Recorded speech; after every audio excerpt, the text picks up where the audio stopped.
बिस्मिल्लाहिर्रहमानिर्रहीम, अस्सलाम वालेकुम। कनाडा में मुकीम ओवरसीज़ पाकिस्तानीज देख रहे हैं प्राइम कनाडा टीवी और मैं हूं आपका मेज़बान इंजीनियर काजी नोमान मुजाहिद, आपके पसंदीदा प्रोग्राम रीबिल्ड नेशन के साथ। कौम की तामीर की हम बात कर रहे हैं। जब इस प्रोग्राम में तो बहुत सारे सवालात जन्म लेते हैं, बहुत सारी चीज़ें जहन में आती हैं। जो मसाइल, जो प्रॉब्लम्स पाकिस्तान में हम फेस करते हैं, जो हमारी कौम फेस करती है, या पाकिस्तान को जिन मसाइल का सामना है, जब हम उनके सोल्यूशन की बात करते हैं तो जितनी भी गवर्नमेंट्स पाकिस्तान में आती हैं, जो सियासतदान पाकिस्तान में मौजूद हैं, वो ये कहते हैं कि पाकिस्तान में तालीम को अगर ठीक कर दिया जाए, तालीम के मसले को अगर हल कर दिया जाए, लिटरेसी रेट को अगर बढ़ा दिया जाए तो सारे मसाइल हल हो सकते हैं। लेकिन क्या वाकई ये एक सोल्यूशन है या असल जो रूट है वो कहीं और है और हमें उसको फोकस करने की ज़रूरत है? इसी हवाले से आज हम बहुत शुक्रगुजार हैं एयर वाइस मार्शल रिटायर्ड जनाब मोहम्मद राव आबिद साहब के, जो आज हमारे साथ इस प्रोग्राम में मौजूद हैं। और हम इनकी मौजूदगी का फ़ायदा उठाते हुए, इनके एक्सपीरियंस का फ़ायदा उठाते हुए कोशिश करेंगे कि हम इस चीज़ को हाईलाइट करें कि अगर पाकिस्तान में कोई गवर्नमेंट मौजूद है, मौजूदा गवर्नमेंट या कोई पाकिस्तान में जो फ्यूचर में आने वाली गवर्नमेंट है, वो किन चीज़ों को फोकस करें कि पाकिस्तान के जो मसाइल का एक ऐसी गुत्थी है जो कि सुलझ नहीं पाती, उनको कहाँ से स्टार्ट लेना चाहिए। तो सर, सबसे पहले बहुत शुक्रिया, आपने अपना वक्त दिया, अपने कीमती वक्त से आपने हमें इस प्रोग्राम के लिए वक्त निकाला। और जो मैं जैसे प्रोग्राम के शुरू में मैंने कहा कि जो भी सियासतदान या जो हुकूमत में आता है वो ये कहता है कि अगर तालीम के मसले को हल कर दिया जाए तो पाकिस्तान के सारे मसाइल हल हो सकते हैं। क्या आप भी यही समझते हैं?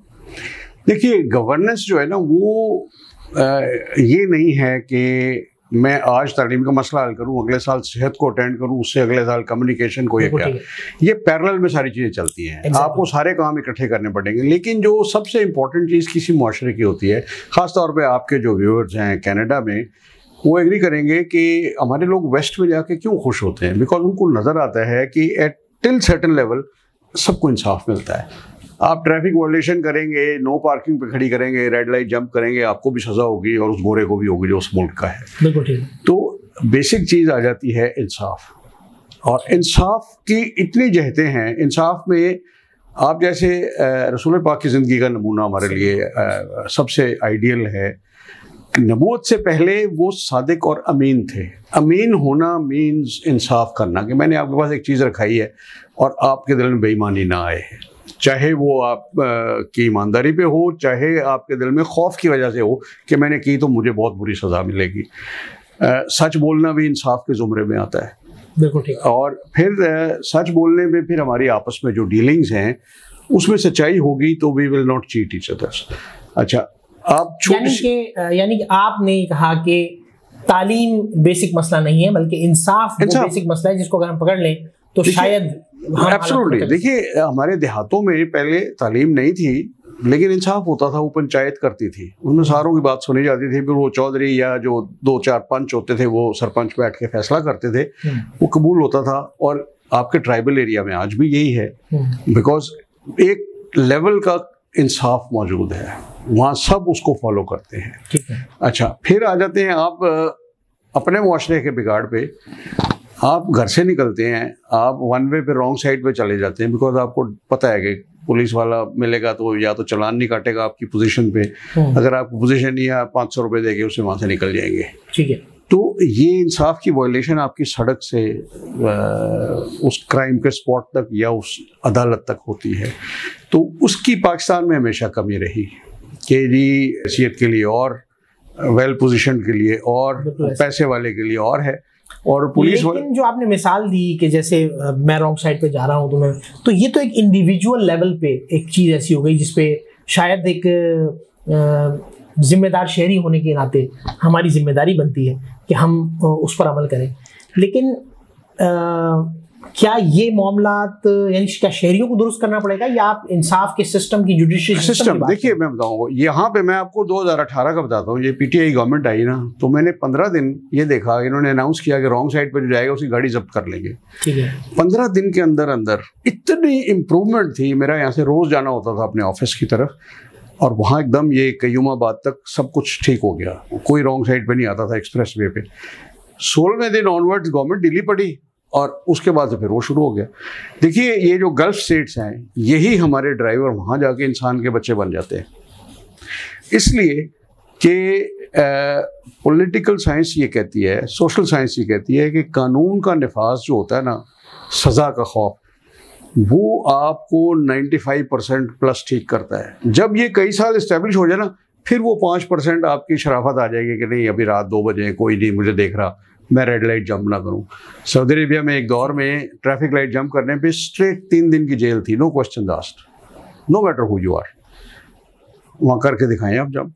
यहाँ नाउ देयर अदर रीजंस कि आप बहाना ही बनाते हैं कि यार रात को मैं नहीं रुकना चाहता बिकॉज डाकू आ जाएंगे, मैं रेड लाइट पे रुका हुआ वो मेरे पिस्तौल से गन। बिल्कुल ठीक, ये फिर ग्रो करता है बिकॉज ये जब कलेक्टिवली ऐसा हो जाए ना, तो आपकी लीडरशिप भी करप्ट हो जाती है, आपकी पॉलिटिकल एलीट, आपके ब्यूरोक्रेटिक एलीट, उन पे कानून नहीं आते, उसमें आप सारे वेल प्लेस्ड पर्सन। तो सर जैसा कि हमने देखा कि जुडिशरी में माजी में ये दावे किए गए कि जुडिशरी जो कुछ कर रही है, वो जो कुछ कानून बनाया गया है असेंबली में बैठे हुए लोगों ने, जो सियासतदान और जो हुकूमत जो कि गवर्नमेंट जो कि बनी है, जो कि असेंबली में बैठी है, तो एक्चुअली वहाँ ये फैसले होते हैं, कानून ज़ाहिर है वहाँ बनाया जाता है। तो अगर कोई कानून में एक शिक मौजूद ही नहीं है तो ये सियासतदानों का काम है, हुकूमत का काम है कि उस पर काम करे। लेकिन कुछ ऐसे लोगों से मुलाकात हुई जब हमने उनसे बात की कि क्या जैसा कि अभी एक वाक़े को मैं ख़ास तौर पर कोट करना चाहूँगा कि जो जस्टिस फाइज ईसा वाला जो केस था, तो वहाँ पर हमने देखा कि जज की बेटी ने जब ये कहा कि आप ये सवाल मुझसे नहीं कर सकते, तो वहाँ अदालत खामोश हो गई। तो क्या मतलब आगे का कोई रास्ता नहीं है, कोई इसका सोल्यूशन नहीं है? देखिए रास्ता तो है, बिकॉज हम कोई दुनिया का आगाज हमसे नहीं हुआ, लेकिन वो बड़ा भयानक है। जिस दिन एक आम आदमी सड़क वाला कानून को अपने हाथ में ले लेगा ना और ख़ुद अपना इंसाफ करेगा, ये हमारी फिल्मों में ही होता है। सुल्तान राय का मेन कैरेक्टर यही होता था कि बड़ा शरीफ आदमी है, उस पर जुल्म हुआ, उसने तलवार उठा ली, बिकॉज पुलिस भी उसको सपोर्ट नहीं करती, अदालत भी सपोर्ट नहीं करती। But why do you want to relearn that lesson?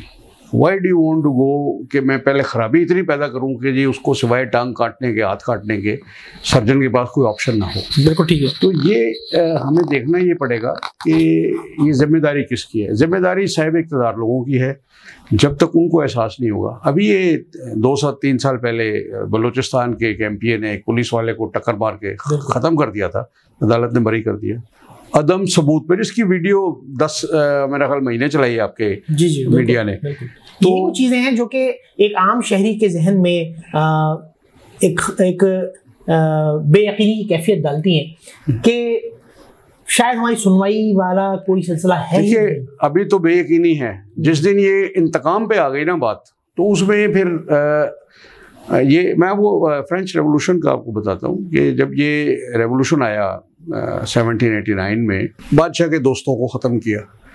फिर जब वो सारे ख़त्म हो गए, फिर वो राह चलते आपको रोकते थे, आप जैसे वो वेल ड्रेस बंदे वहाँ घूम रहे, अपने हाथ दिखाएं, आपके हाथ बहुत सॉफ्ट हैं, लगता है आपने काम नहीं किया कभी। गिलोटीन पे गए, सरसरी अदालत ने उसका फैसला किया, आधे घंटे में आप पे मुकदमा भी चला।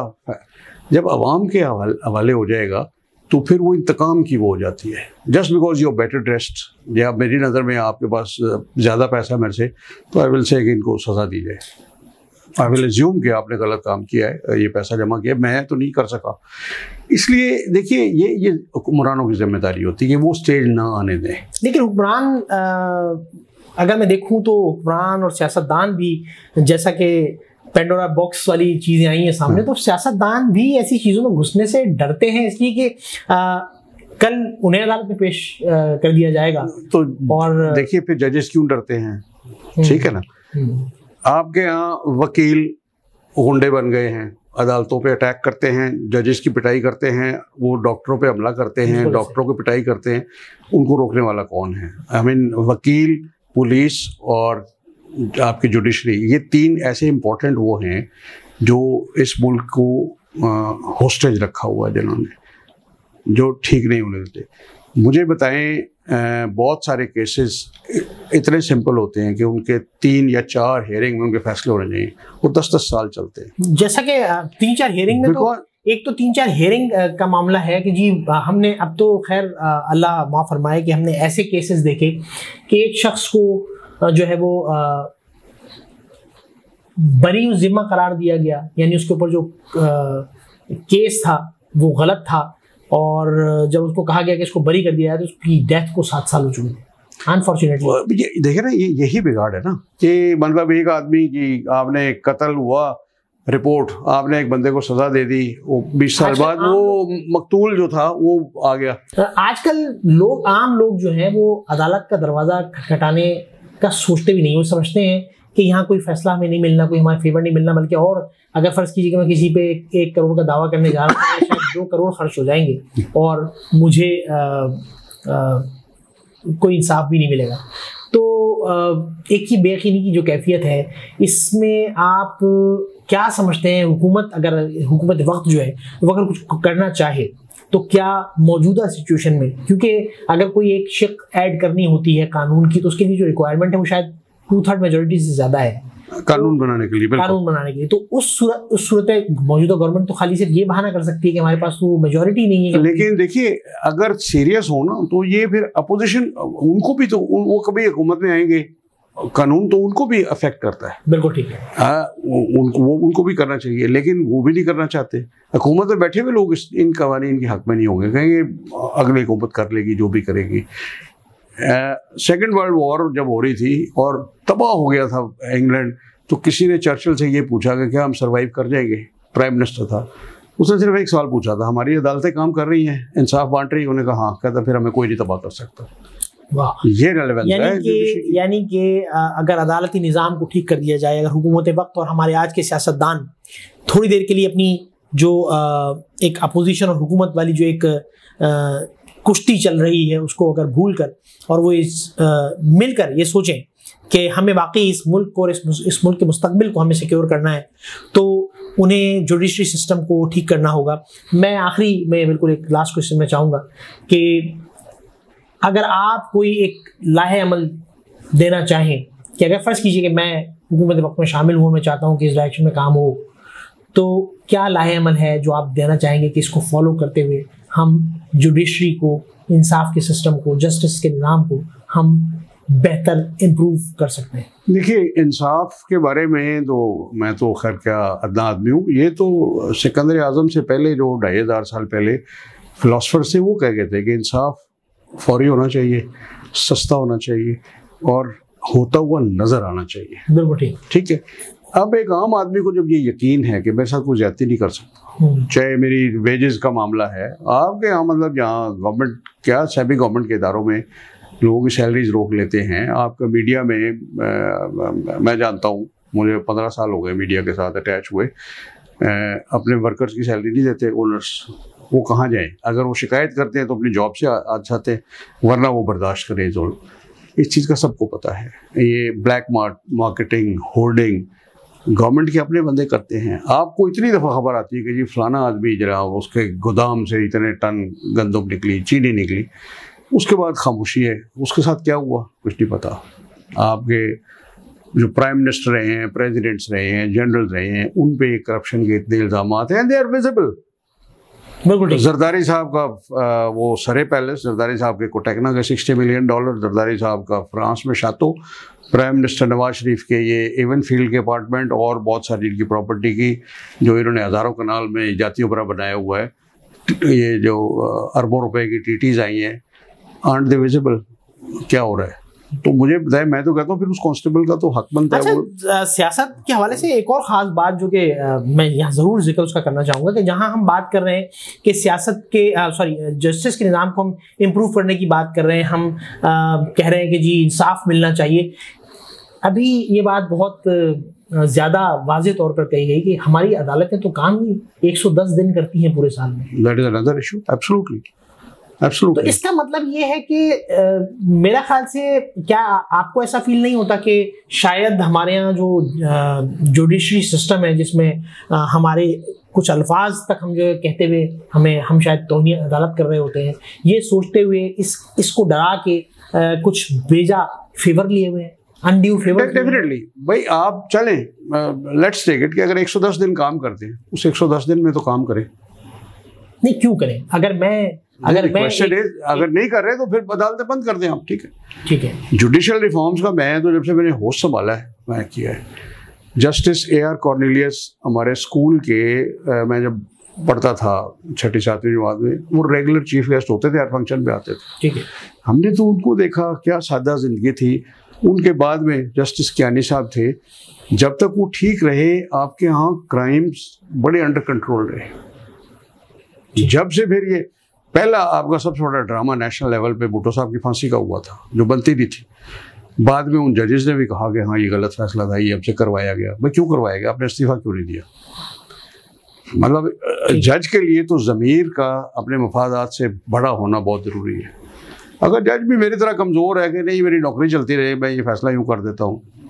आजकल तो मामला नौकरी से कहीं आगे निकल गए हैं। आजकल के मामला तो जो है वो इस हद तक चले गए हैं कि जी शायद मेरी फैमिली को और मुझे प्रॉपर्टीज मिल जाती है, बाहर गिफ्ट मिल जाते हैं। इसके अलावा मुझे थ्रेट्स हैं, being a justice, being a जज, मुझे मेरी फैमिली को थ्रेट्स हैं। देखिए थ्रेट्स तो डेफिनेटली होगा, डेफिनेटली, जिसको आप जिन माफियाज पे हाथ डालेंगे। लेकिन फिर क्या हाल है, उन माफियाज का मुकाबला करना पड़ेगा, उसमें आपकी भी जान जा सकती है, मेरी भी जान सकती है। लेकिन उसमें मैं अगर ये बीइंग अ जज, अगर मैं सपोज कि मैं एक जज हूँ और मैं ये फैसला कर लेता हूँ कि मैं आज अलम बगावत बुलंद कर रहा हूँ इस सिस्टम के खिलाफ, तो क्या गवर्नमेंट, क्या एस्टैब्लिशमेंट मेरे साथ होगी? ये गारंटी गवर्नमेंट को देनी चाहिए, और ये भी मुमकिन है कि उस गारंटी के बावजूद भी वो थ्रेट मटेरियलाइज करे। गवर्नमेंट तो जो दावे करती थी वो तो उसकी गारंटी नहीं दे पा रही। बस ठीक है, फिर इसी तरह रहेंगे हम जिस तरह रह रहे हैं। आप डरे उस दिन से कि आपको इंसाफ की ज़रूरत पड़े, आप डरे उस दिन जब आपको लॉयर करना पड़े, जब पुलिस का आपको रिपोर्ट चाहिए। आप मतलब there are good guys, police में भी हमारे बहुत अच्छे आदमी हैं, आई एम श्योर जजेस भी हैं, लेकिन जो बड़े नेशनल इंटरेस्ट वाले फैसले हैं उसमें I am not too sure the judiciary is failing us, government is failing कि जी वो जो आई का एलिमेंट है पीटीआई का, वो उस पर उन्होंने तवज्जो बिल्कुल नहीं दी। बहुत शुक्रिया सर, आपने बहुत कीमती वक्त हमारे प्रोग्राम के लिए निकाला, बहुत बहुत शुक्रिया और बहुत अच्छी डिटेल्स आपने शेयर की हैं। नाज़रीन, जैसा कि डिस्कशन हुई, आपने देखा कि सिर्फ तालीमी निज़ाम एक ऐसी चीज़ नहीं है जिसको आप स्टार्ट अगर उससे ले लें तो आप पाकिस्तान की तमाम प्रॉब्लम्स को ओवरकम कर सकते हैं, बल्कि शायद इनिशिएट जो है वो हमें जुडिशरी सिस्टम से, इंसाफ के निज़ाम से शुरू करना होगा कि अगर लोगों को इंसाफ मिलना शुरू हो जाए, अगर उन्हें यकीन हो जाए कि उनके ख़िलाफ़ उनके हुकूक को गस्ब नहीं किया जाएगा, उनकी इमलाक को कोई जो है उस पर काबिज़ नहीं हो जाएगा, तो शायद लोग ज़्यादा बेहतर तौर पर मुल्क की तामीर में हिस्सा ले रहे होंगे। और हमें ये दुआ करनी चाहिए कि पाकिस्तान में अल्लाह ताला जल्द से जल्द हमारे हुक्मरानों को, हमारे सियासतदानों को अल्लाह ताला हिदायत दे कि वो इस जुडिशरी सिस्टम को इम्प्रूव करने के ऊपर काम करें।